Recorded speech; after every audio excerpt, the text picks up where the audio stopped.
तो नमस्ते जी। आज हम लोग हिंदी का मोस्ट इम्पोर्टेंट ऑब्जेक्टिव और 24 सितंबर का 100% गारंटी है कि पेपर में यही सवाल आएगा। मोस्ट इम्पोर्टेंट ऑब्जेक्टिव है जो कि सितंबर 2025 के पेपर में आने वाला है। आप लोग जानते हैं एक सीधे बिहार मैट्रिक अर्धवार्षिक परीक्षा में आने वाला है। तो आप लोग पूरी वीडियो अंत तक देखिए। यदि आपको वीडियो अच्छा लगा तो वीडियो को अवश्य शेयर करिए। अगर चैनल पर नए हैं तो चैनल को क्या करिएगा, सब्सक्राइब कर लीजिए और अपने दोस्तों के पास वीडियो भेज दीजिए। एक वीडियो अभी मिल रहा है और एक वीडियो सुबह में 6 बजे मिलेगा संस्कृत का।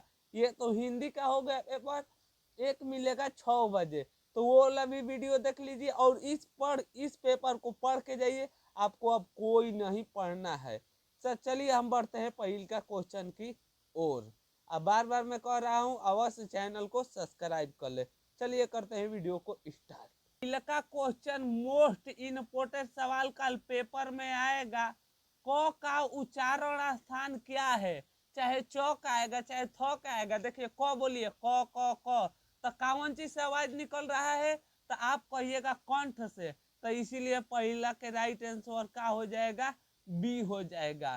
अब देखिए अगला क्वेश्चन, सॉरी पहला के राइट ऑप्शन ए हो जाएगा। दूसरा क्वेश्चन देखिए भी सवाल, लोटा शब्द है, आखिर लोटा किस प्रकार का शब्द है? तो आप कहिएगा लोटा देशज है। कैसा है ये? लोटा देश का बारे में बताता है, लोटा देसी भाषा है। अगला क्वेश्चन, कारक के कितने भेद होता है? तो याद रख लीजिएगा कारक के 8 भेद होता है, पेपर में आएगा। और एक बात, आपको पूरी वीडियो अंत तक देखिए तब कमेंट में हमें बताइएगा आपका कितना मार्क्स आया, तब यही पेपर में सीधे आएगा। अगला क्वेश्चन भी सवाल है जो कि पेपर में आने के लिए ये सवाल तड़तड़ा रहा है, गड़गड़ा रहा है। दही वाली मंगमा कहानी के लेखक कौन है? तो याद रखिएगा दही वाली मंगमा कहानी के लेखक श्रीनिवास जी है। शाम में सुबह में 6 बजे संस्कृत का मैं ऑब्जेक्टिव दूंगा, वो भी क्या करिएगा सुबह में 6 बजे क्लास कर लीजिएगा। ये हिंदी का हो गया, सुबह में मैं 6 बजे दूंगा, उसे भी कर लीजिएगा। अगला क्वेश्चन, मंगमा क्या बेचती थी? कल क्वेश्चन ये पूछेगा। तो याद रखिएगा मंगमा दही बेचती थी। क्या बेचती थी? दही। अगला क्वेश्चन, दही वाली मंगमा कहानी किस भाषा से अनुवादित है? तो याद रखिएगा ये कन्नड़ भाषा से अनुवादित है। झाल शब्द का प्रत्यय क्या होगा? तो आप बताइए झाल शब्द का प्रत्यय क्या हो जाएगा? तो झाल लास्ट में बोलना पे क्या आ रहा है? आ रहा है। तो इसीलिए इनका राइट आंसर क्या हो जाएगा? आ, झाल। अगला पेपर में ये क्वेश्चन हमें लग रहा है ये 100% गारंटी है। 20 के दांत पाठ की विद्या है। आखिर 20 के दांत पाठ की विद्या कैसा है? तो आप याद रखिएगा कहानी है। 20 के दांत शीर्षक कहानी के कहानीकारक कौन है? तो याद रखिएगा इस क्वेश्चन को नलिन बिलोचन शर्मा है। अगला क्वेश्चन मोस्ट इंपोर्टेंट सवाल है। मैक्स मुलर ने वर्ष की अवस्था में लीपजिंग विश्वविद्यालय में संस्कृत का अध्ययन प्रारंभ किए थे। मैक्स मुलर कितना वर्ष के उम्र में संस्कृत पढ़े के काम लगा दिलन? तो याद रखिए लो बाबू 18 वर्ष के उम्र में। 11 नंबर क्वेश्चन देखो भी सवाल है, करा के रट जाइए। दारिस नामक सोने से सिक्का भाड़ा किसे मिला था? तो याद रखिएगा वारेन हटिंसन को मिला था। मेघदूत का जर्मनी में अनुवाद किसने किए थे? मोस्ट इंपोर्टेंट सवाल। तो याद रखिएगा मैक्स मुलर जी ने इसे जर्मनी में अनुवाद किए थे। तो अभी सोच लीजिए आपका 12 में कितना ऑब्जेक्टिव आया और तब हमें कमेंट में बताइएगा पूरा ऑब्जेक्टिव देखकर आपका कितना मार्क्स सही हुआ। और यदि इस क्लास को कर लेते हैं तो आपको अब कोई ऑब्जेक्टिव का क्लास नहीं करना होगा। तो चलिए हम बढ़ते हैं 13 नंबर क्वेश्चन की ओर। हाँ तो 13 नंबर क्वेश्चन भी सवाल है। बहादुर दिल बहादुर कहाँ के रहने वाला था? तो याद रखिएगा दिल बहादुर नेपाल के रहने वाला था।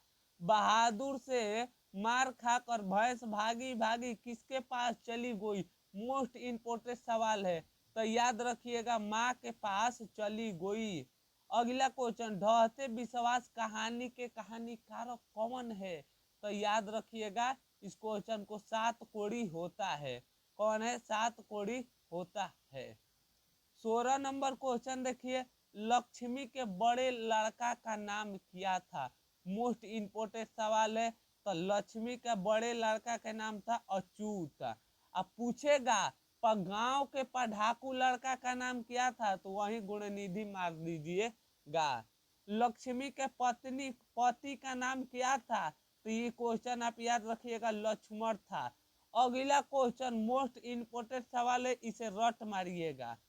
देखिए क्वेश्चन है, सब पुराने अच्छे नहीं होते और सब नए खराब नहीं होते, ऐसा किसने कह दिए थे? तो याद रखिएगा ये बात कालिदास ने कहे थे। सिकत का अर्थ होता है, ये तो भाई साहब मोस्ट इंपोर्टेंट सवाल है। तो याद रखिएगा सिकत का अर्थ होता है मोम। का होता है? मोम होता है। अगला क्वेश्चन, हिंदी का आदि कवि कौन है? तो याद रखिएगा हिंदी के आदि कवि सरहद पाद हैं। कौन है? सरहद पाद है। इस क्वेश्चन को तो आपको रट जाना चाहिए, क्योंकि ये पेपर में कल लौकेगा आपको। हमें लग रहा है ये VVI सवाल है। बिरजू कितने साल के थे तो उनके पिता की मृत्यु हो गई? तो याद रखिएगा जब 9.5 साल के थे तो उनकी पिता की मृत्यु हो गई। जीत जीत में निखरता हूँ का है? आखिर जीत जीत के मैं निखरता हूँ एक प्रकार की ये क्या है? तो याद रखिएगा एक प्रकार की ये साक्षात्कार है। अगला क्वेश्चन देखिए, बिरजू महाराज की शैली नर्तक है। आखिर बिरजू महाराज की नर्तक की शैली कैसन है? तो आप याद रखिएगा कथक है। पंडित बिरजू महाराज का जन्म कब हुआ था? मोस्ट इंपोर्टेंट सवाल है, इसे लगा लीजिए पेपर में आएगा। तो याद रखिएगा हुआ था 4 जनवरी 1938 को। अभी तक इतना कम समय में हम लोग इतना 24 ठो ऑब्जेक्टिव कर दिए हैं। अब पूरा ऑब्जेक्टिव 50 है और मतलब 26 ठो ऑब्जेक्टिव है। आप लोग पूरा वीडियो अंत तक देखें, इसी में से आएगा, मैं बार बार कह रहा हूँ। तो अभी तक आपका 26 में कितना मार्क्स, 24 में कितना मार्क्स आया? अभी मन में सोच लीजिए, जब वीडियो खत्म होगा तो 50 में बताइएगा कितना मार्क्स आया।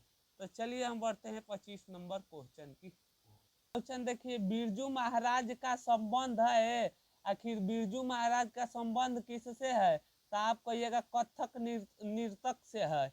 माँ कहानी किस लेखक द्वारा रचित है? तो देखिए माँ होती है हमारी ईश्वर, इसीलिए इनका राइट आंसर हो जाएगा ईश्वर पेलिटिकल। मंगू का जन्म से ही थी? तो मंगू याद रखिएगा पागल भी थी, गूंगी भी थी। ए और बी ऑप्शन क्या है? सही है। ईश्वर पेलिटिकल किस भाषा के कथकार या लेखक हैं? तो ईश्वर पेलिटिकल किस भाषा के? आप लोग इस क्वेश्चन को सोचिए, इनका राइट आंसर क्या होगा? तो आप याद रखिएगा सी हो जाएगा। क्या हो जाएगा? ऑप्शन इनका सी हो जाएगा।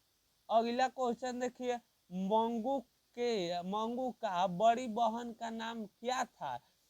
तो मंगू का बड़ी बहन के याद रखिएगा कम्मू था। पपाती बेहोश क्यों पड़ी थी? तो ये क्वेश्चन मोस्ट इंपोर्टेंट सवाल है। पपाती बेहोश क्यों पड़ी थी? क्योंकि इसका तेज बुखार के कारण वो का पड़ी थी, बेहोश पड़ी थी। क्वेश्चन पूछेगा पपाती किस पर लेट गई थी? तो आप याद रखिएगा स्टेटस पर लेट के गई थी। किस पर? स्टेटस पे लेट कर गई थी। आप लोग देखे होंगे हॉस्पिटल में। तो चलिए हम करते हैं 32 नंबर क्वेश्चन को शुरुआत। नंबर क्वेश्चन मोस्ट इंपोर्टेंट सवाल है, पपाती किस प्रकार की, हाँ देखिए क्वेश्चन आइए गया, पपाती किस पर लेटी थी? तो याद रखिएगा पपाती स्ट्रेचर पे लेटी थी। कहानीकार सुजाता का असली नाम क्या था? आप लोग जानते हैं कहानीकारक सुजाता का असली नाम क्या था? तो याद पाइए उनका एस रंग राजन था। लेखक विनोद कुमार शुक्ल को साहित्य अकादमी पुरस्कार कब प्राप्त हुआ था? मोस्ट इम्पोर्टेंट सवाल और VVI सवाल है, तो याद रखिएगा 1990 में उनको क्या हुआ था? साहित्य अकादमी पुरस्कार प्राप्त हुआ था। अब आइए 34 नंबर क्वेश्चन देखते हैं।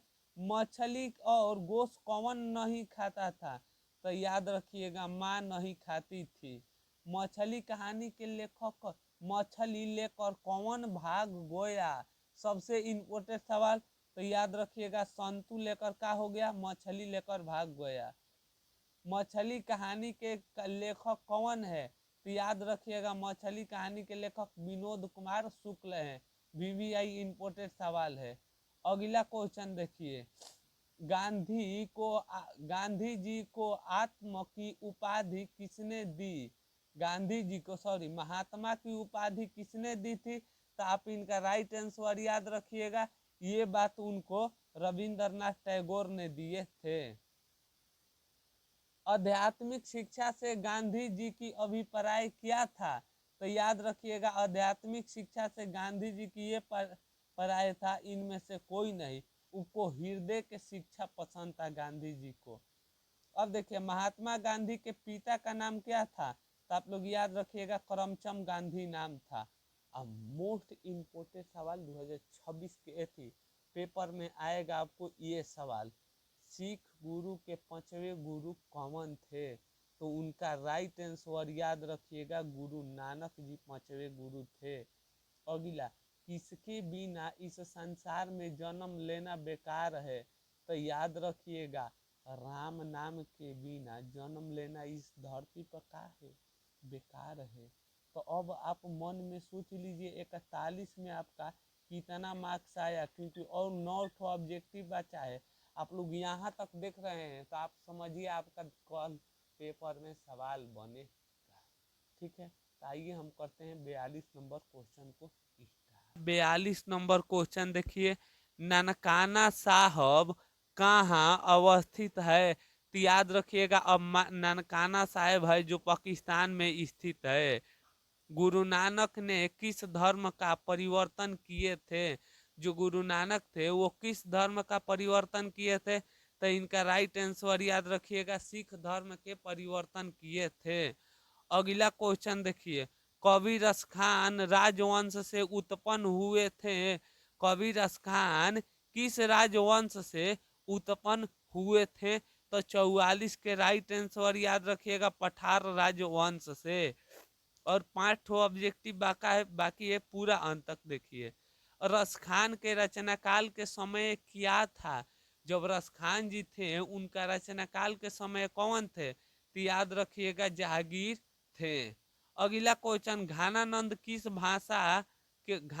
की भाषा क्या थी? VVI सवाल है, तो याद रखिएगा घानानंद की भाषा थी ब्रज भाषा। घानानंद किसके द्वारा मारे गए? तो याद रखिएगा नादिर सैनिक के द्वारा क्या हुए? मारे गए। अगला, स्वदेशी शीर्षक पाठ में दोहे का संकलन पुस्तक है लिया गया है, आखिर किस पाठ से लिया गया है? तो आप याद रखिएगा प्रेम घन से लिया गया है। अगला क्वेश्चन मोस्ट इम्पोर्टेंट और VVI, नगर कहानी के कहानीकारक कौन है? तो आप याद रखिएगा नगर कहानी के कहानीकारक सुजाता है। यह बात अच्छा नहीं लगती कि माँ इधर उधर लुढ़कते रहे, यह किसने कह दिया था? तो याद रखिएगा यह बात कैलाश ने कहे थे। किसने? कैलाश ने यह बात कहे थे।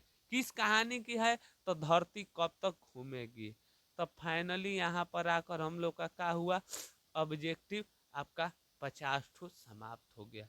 यहाँ तक वीडियो आप देख रहे हैं तो आप निश्चिंत होकर जाइए, आपका एक भी ऑब्जेक्टिव नहीं छूटेगा। तो अब आपको बारी है, कमेंट में बताइएगा आपको 50 में 50 कितना मार्क्स आया। और यदि अभी तक आप चैनल पर नए हैं तो अभी सब्सक्राइब कर लीजिए, क्योंकि अगला वीडियो फिर संस्कृत का आने वाला है, मैं सब विषय का लाने वाला हूँ। और इस वीडियो को अच्छा लगा तो अवश्य शेयर करें। चलिए मिलेंगे एक और नई वीडियो के साथ। जय हिंद दोस्तों, वंदे मातरम।